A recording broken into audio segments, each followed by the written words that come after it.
شوال کا جو پہلا دن ہوتا ہے، یعنی عید الفطر کا جو پہلا دن ہوتا ہے، تو عید الفطر کے پہلے دن صبح صادق سے صدقہ فطر واجب ہو جاتا ہے۔ مطلب یہ ہے کہ عید کی صبح طلوع ہونے سے پہلے اگر کسی بچے کی پیدائش ہو جاتی ہے،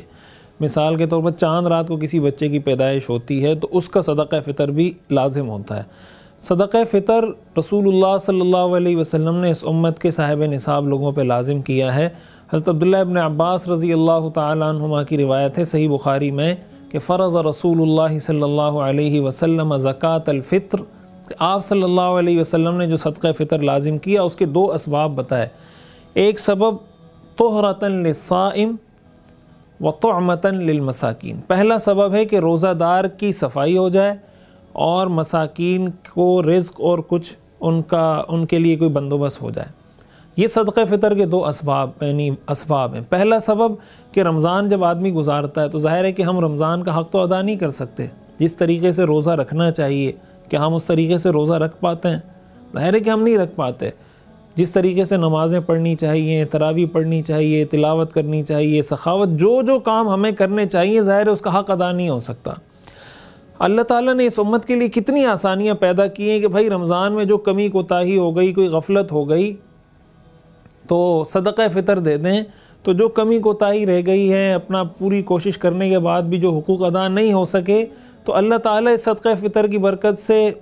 وہ گناہ انشاءاللہ معاف کر دیں گے، اللہ تعالیٰ پاک کر دیں گے۔ دوسرا صدقہ فطر کا فائدہ یہ ہے طعمۃ للمساکین، کہ مساکین کے لیے رزق کا، کھانے کا بندوبست اللہ تعالیٰ کرتے ہیں۔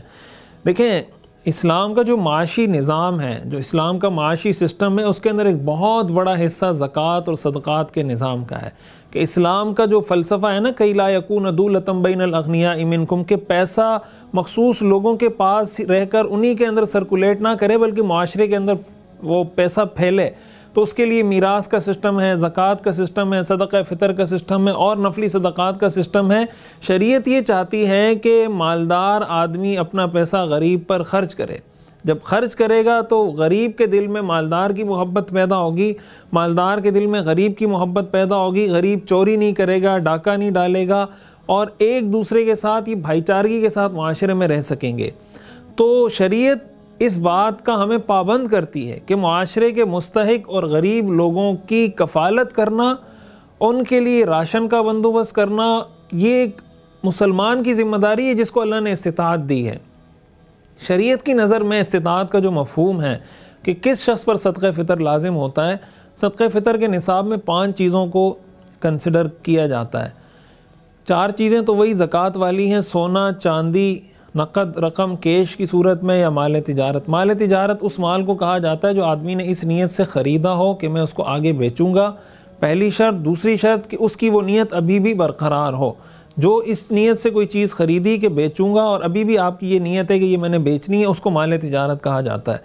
یہ 4 چیزیں ہو گئی، سونا، چاندی، کیش، مال تجارت، اور 5ویں چیز ہے ضرورت سے زائد چیز۔ گھر میں کوئی بھی ایسی چیز جو سال ہر سال 2 3 سال پڑی رہتی ہے اور وہ استعمال نہیں ہوتی، اس کو بھی ضرورت سے زائد سمجھا جاتا ہے۔ اگر ان 5 چیزوں کا مجموعہ ملا کر، یعنی کسی کے پاس تھوڑا سونا ہے، تھوڑی چاندی ہے، تھوڑا کیش ہے، یا تھوڑا کیش ہے، تھوڑا سونا ہے، کوئی بھی مکس کر کے اگر اس کی قیمت 52.5 تولہ چاندی کی قیمت کو پہنچ جاتی ہے، 52.5 تولہ چاندی کی قیمت شاید 1 لاکھ ہوگی یا اس کے قریب ہوگی، آپ جا کے وہ گوگل پہ سرچ کر لیں، آپ کو مل جائے گا۔ تو اگر 52.5 تولہ چاندی کی قیمت کو ان سب کو ملا کر اس کی قیمت پہنچ جاتی ہے، ایسا آدمی صاحب نصاب ہے صدقہ فطر کے حوالے سے۔ قربانی کا نصاب بھی یہی ہے، صدقہ فطر کا نصاب بھی یہی ہے، اور ایسے شخص کے لیے کسی سے زکوٰۃ لینا بھی جائز نہیں ہے۔ تو اگر اتنی اماؤنٹ کسی کے پاس ہے، چاہے وہ ان 4 کو ملا کر ہو، یا مثال کے طور پر کسی کے پاس یہ 4 چیزیں نہیں ہیں، صرف کیش ہے، لیکن اس کے بعد 2-3 لاکھ روپے ہیں۔ اب 2-3 لاکھ روپے ہونے کا مطلب یہ ہے کہ وہ صاحب نصاب ہے، ظاہر ہے کہ 2-3 لاکھ روپے 52.5 تولہ چاندی کی قیمت سے زیادہ ہے، تو ایسے شخص پر صدقہ فطر لازم ہو جاتا ہے۔ اچھا، صدقہ فطر جب لازم ہوتا ہے وہ اپنی طرف سے بھی لازم ہے، اپنے نابالغ بچوں کی طرف سے بھی لازم ہوتا ہے۔ کسی کے اگر بچے مثلا 4-5 بچے ہیں تو اپنا صدقہ فطر بھی دے گا، اپنے بچوں کا بھی دے گا۔ بیوی کا صدقہ فطر شوہر پر لازم نہیں، اور شوہر کا صدقہ فطر بیوی پر لازم نہیں، ظاہر ہے وہ دونوں بالغ ہیں، مکلف ہیں۔ بیوی اپنا صدقہ فطر خود ادا کرے گی، شوہر خود ادا کرے گا، لیکن اگر شوہر ادا کرنا چاہے بیوی کی اجازت سے تو بیوی کو بتا کر تو شوہر ادا کر سکتا ہے، اور ادا کر دینا چاہیے بیوی کو بتا کر، اچھی بات ہے۔ ہمارے معاشرے میں عموماً شوہر ہی بیوی کا صدقہ فطر ادا کرتے ہیں، لیکن یہ معلوم ہونا چاہیے کہ شوہر پر یہ صدقہ فطر ادا کرنا لازم نہیں ہے۔ دوسری بات اس میں یہ سمجھنے کی کہ بہت سے لوگ جو باہر ممالک میں ہوتے ہیں، کوئی سعودی عرب میں، کوئی قطر میں، کوئی انگلینڈ میں، تو وہ یہ پوچھ رہے ہوتے ہیں کہ بھئی ہم کہاں کے حساب سے صدقہ فطر ادا کریں، پاکستان کے حساب سے یا انگلینڈ کے حساب سے یا سعودیہ کے حساب سے۔ اچھا، میں یہ بتا دوں کہ صدقہ فطر میں ادا کیا کرنا ہوتا ہے۔ صدقہ فطر جو ہمیں حدیث شریف میں بتایا گیا کہ نصف سا گندم یا پھر 1 سا کھجور یا جو یا کشمش، نصف سا تقریباً 2.25 کلو گندم بنتی ہے۔ تو 2.25 کلو گندم کی جو بھی قیمت، یعنی درمیانی نوعیت کی جو گندم ہے 2.25 کلو اس کی کیا قیمت بنتی ہے۔ اسی طرح 3.5 کلو جو یا 3.5 کلو کشمش یا 3.5 کلو کھجور، اس کا جو ریٹ بنتا ہے یہ صدقہ فطر۔ اب جو آدمی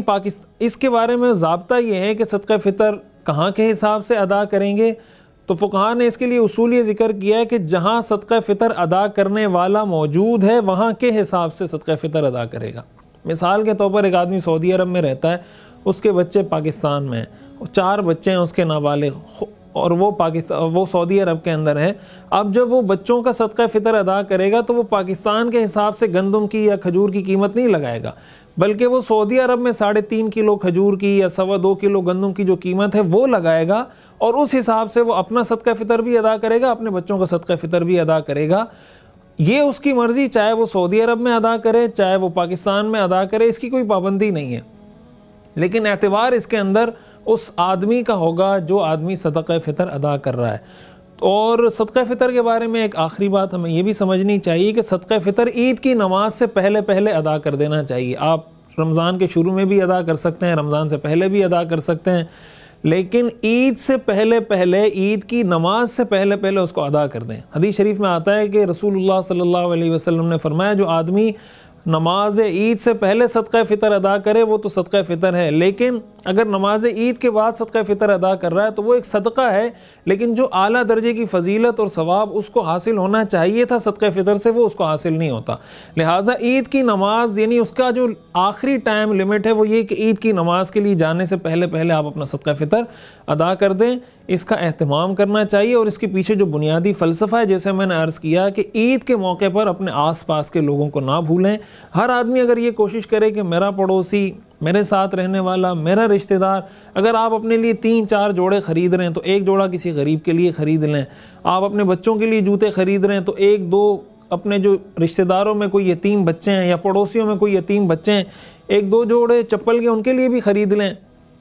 ہر آدمی ہمارے معاشرے کا اگر یہ کوشش کر لے اور اپنے آس پاس کے لوگوں کے لیے سہارا بننا شروع کر دے تو میرے خیال سے ہمارے معاشرے کے سارے غریب لوگ بھی عید کو بہت اچھے طریقے سے سیلیبریٹ کر سکتے ہیں، اور غریب کی مدد کر کے جو آپ عید کو سیلیبریٹ کریں گے، عید کو منائیں گے، اس سے جو آپ کا ضمیر مطمئن ہوگا، اس سے جو آپ کو دلی سکون اور خوشی نصیب ہوگی، وہ آپ کو 10-10 جوڑے اور 20-20 جوڑے بنانے میں اور بڑے بڑے ہوٹلوں میں کھانے سے ضمیر کا وہ اطمینان نصیب نہیں ہو سکتا، اس لیے کہ اس کا تعلق اللہ تعالیٰ کے ساتھ ہے، اور جب اللہ تعالیٰ کے احکام پر عمل کریں گے تب اس کو اطمینان ملے گا۔ الا بذکر اللہ تطمئن القلوب۔ اللہ تعالیٰ ہمیں سمجھنے اور عمل کرنے کی توفیق عطا فرمائے۔